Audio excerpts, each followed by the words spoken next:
Taurus, welcome back po dito sa Daily Dose of Tarot 111. I hope nasa mabuti kang kalagayan, pampisikal, mental, emotional o spiritual man yan. Ang video natin na ito ay para lamang sa mga Taurus na may malawak na kaisipan, kaya po tandaan na hindi lahat ay makaka-relate or makaka-resonate. Try nyo na lang pong panoorin yung inyong other signs if ever. Kung nais mo naman pong magpa-private reading, makikita mo po yung link sa description box, Tarot Intentions by Aliana Reyes. Pero pwede mo namang i-type directly sa Facebook. At kung di ka pa po nag-subscribe dito sa ating channel, please subscribe and hit the bell button para lagi ka pong updated every time na meron akong uploads. At yun nga po, para sa mga interested sa ating private reading, sa ating Tiaras bracelet at sa ating EEA, ayan po. Message lang po kayo directly. Doon ko po kayo sasagutin. So, may mga nung last video natin, okay. Mayroong mga nagtanong. So, nireplyan ko po kayo. Binigay ko sa inyo yung link. Kaya po, balikan nyo po yung comments ninyo. Tsaka, wag nyo din pong kalimutan na mag-iwan ng bakas if ever man po kayo ay nanood dito sa aking channel para makita ko naman kung kayo ba ay active or sino ba yung mga active dito na mga Taurus. At kung hindi ka po mag-i-skip ng ads, maraming salamat po sa suporta and more blessings to come. Check natin pagdating sa love life. Energy po pagdating sa love life ni Taurus. Okay, we have 9 of Wands. May tinatago po. Pero meron din naman dito. Okay, pwedeng meron dito tinatago kayo. So pwedeng secret yung relationship. Meron din naman po dito talagang ipaglalaban po kayo ng person mo. Or kung ano man yung gusto niya na mangyari sa relationship ninyo or ano man tong mga plans niya towards sa relationship, talagang ilalaban po ni person. Ayan. Tignan natin, pagdating naman sa kaperahan, kamusta? Sa kaperahan, we have Knight of Cups. So, may tulong po na paparating sa'yo, Taurus. So, kung ano man itong mga pinoproblema mo pagdating sa pera ngayon, may solusyon po at merong mga tao na makakatulong sa'yo. Pero, pwede rin naman na yung mga taong to, hindi naman sila yung kusang lalapit sa'yo Pwedeng sila po ay lalapitan mo. Ikaw yung magre-reach out sa kanila. Pero meron din talaga dito na kusa po itong lalapit sa'yo, kusa itong magbibigay. So, kung merong may mga utang sa'yo, this time, magbabayad na yung mga to. Ayan, pwedeng uunti-untiin na nila yung utang nila sa'yo. Check naman natin sa career mo. Sa career, we have 6 of Pentacles. Merong sobrang galante or may galante dyan sa trabaho. So, ito, parang mabibigyan kayo ng bonus. Alam mo yon ngayong araw na ito. Pwede rin, pagdating naman sa trabaho, talagang hati-hati po talaga kayo. So, walang lamangan pagdating sa division of work. Pero meron talaga dito, galante. I don't know kung merong may birthday or birthday ba ng boss mo. Taurus, ngayong araw na to. So, ayan po, no. Taurus, happy birthday. Mukhang kayo pala to. Happy birthday, Taurus. Birthday nga pala. Birthday season nyo. Di na nga ako nakagawa ng birthday reading para sa inyo. So, happy birthday, Taurus. Ayan. So, 6 of Pentacles. So, pwedeng kayo to. Pwedeng merong konting salo-salo pagdating sa trabaho. So, madaming matutuwa sa'yo. Kasi pwedeng merong mga co-workers mo, di ba, na makakatipid sila ng lunch o kaya ng merienda. Pero meron din dito na pwedeng magbigay po sa iyo ng gift. So, pwedeng ikaw naman yung bigyan nila.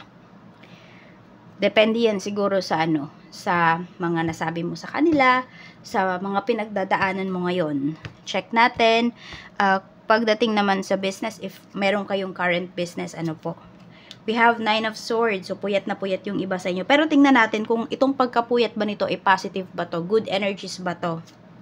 The Chariot. Yes naman po. Ayan. So, pwedeng marami kayong mga orders, marami kayong pinapak, marami kayong ginagawa dito. So, ayun po.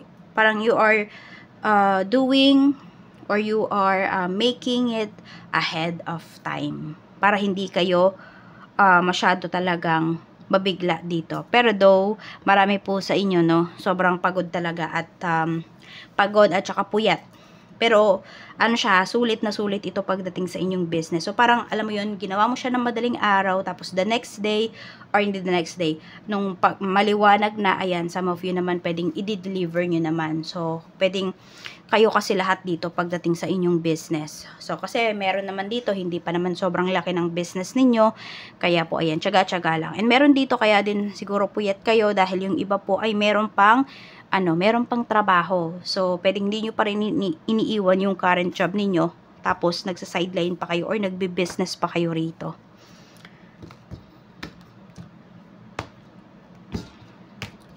Kamusta naman ang health?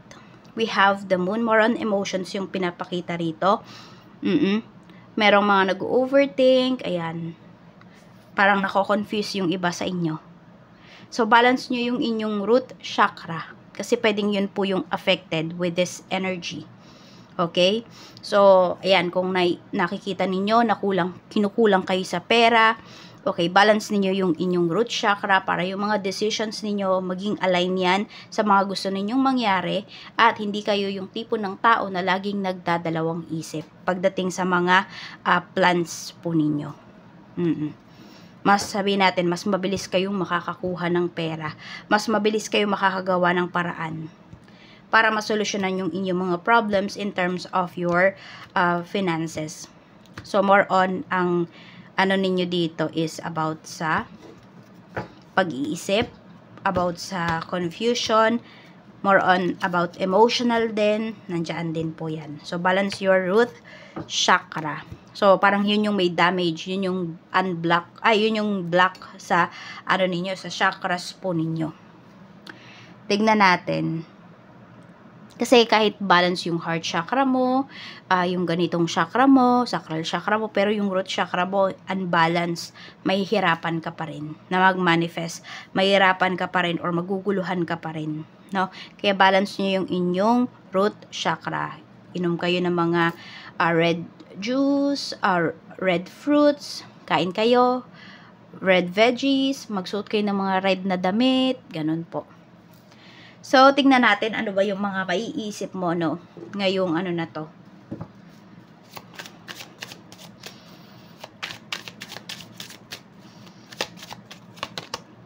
Too busy winning pala. Ano ba sinasabi ko? So, ayan po, yung karamihan po sa inyo, marami kayong mga hindi talaga mapapansin kasi ang nasa isip nyo lang, kailangan yung ipanalo yung mga ginagawa po ninyo. Kailangan maging proud kayo sa inyong sarili. So, this time talaga, hindi mo hahayaan na ma-distract ka ng mga tao na, ang gusto lang naman is, hindi ka magtagumpay sa buhay, sa ginagawa mo, ayan po. So, too busy winning. Sobrang inclined ka. So, hindi inclined. Sobrang focus ka pagdating dito sa iyong mga ginagawa. Yan. Kaya nga yung iba sa inyo, halos hindi na kayo matulog. I don't know kung meron ba kayong gustong patunayan. So, pwedeng may mga nang mamaliit kasi sa'yo before. So, ano ba yung mga mararamdaman mo? 7 of Swords. Actually, mataas yung pakiramdam or malakas yung pakiramdam ninyo ngayong week na ito. Yung pakiramdam nyo dito is, more on maingat kayo eh. Ayan, yan yung parang gusto nyong gawin talaga, na maging mas maingat pagdating sa mga ginagawa po ninyo, pagdating sa mga bagay na pumapasok sa isipan mo, sa mga bagay na sinasabi mo. So, nagiging maingat ka rito.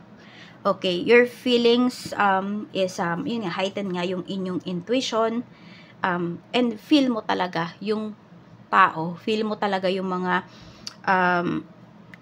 tao sa paligid mo, nararamdaman mo kung totoo sila or hindi.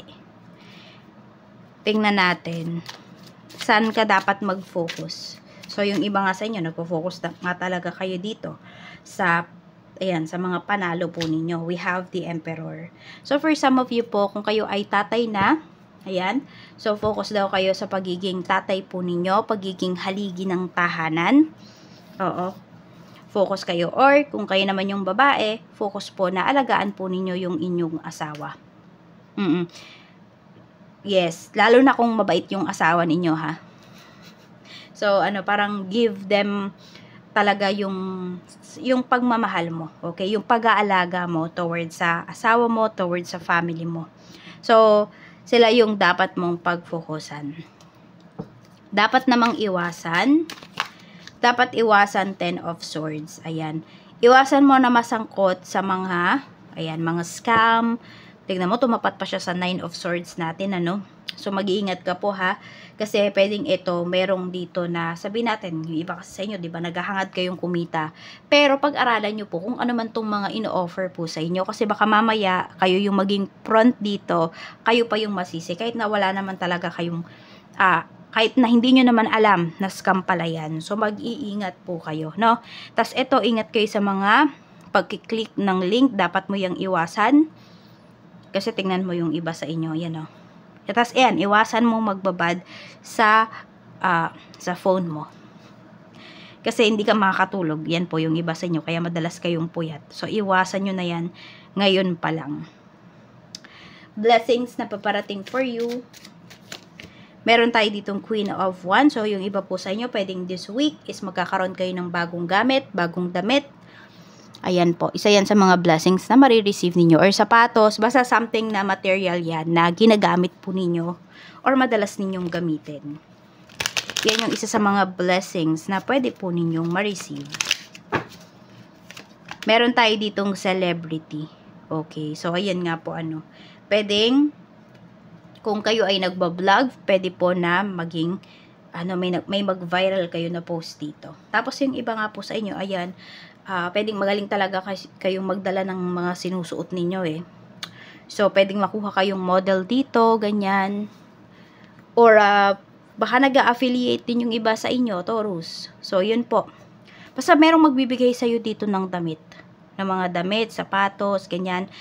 Basta more on about fashion yung nakikita ko rito. So, isa yan sa mga blessings mo this week. Though, yung iba po sa inyo, pwedeng hindi nyo yan masyadong na-appreciate kasi mas gusto ninyo na ang ma-receive ninyo pagkain or ang ma-receive ninyo is pera, cash, ganon. Pero i-appreciate nyo po ito. So, tingnan natin ano naman yung angel message para sa'yo. Angel message po natin for Taurus, Sun, Moon, Rising, and Venus. Sabi dito, nurture. Wala ito kay Archangel Gabriel.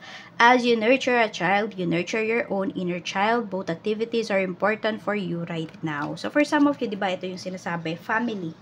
So, hindi lang naman to asawa, more on family. So, ayan po, alagaan nyo daw po talaga yung inyong mga anak. And, meron kayong nahi-heal na from your inner child kapag ginagawa nyo po yan.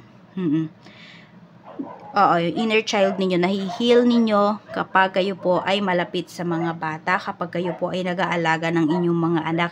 So, yung iba sa inyo, kung kayo ay tatay, tapos, pagkadating ninyo ng bahay, try nyong alagaan yung inyong mga anak. Diba? Ngiti pa lang nila, wala na yung pagod mo. So, ayan lang po, Taurus. Maraming salamat. Mag-iingat ka, and more blessings to come.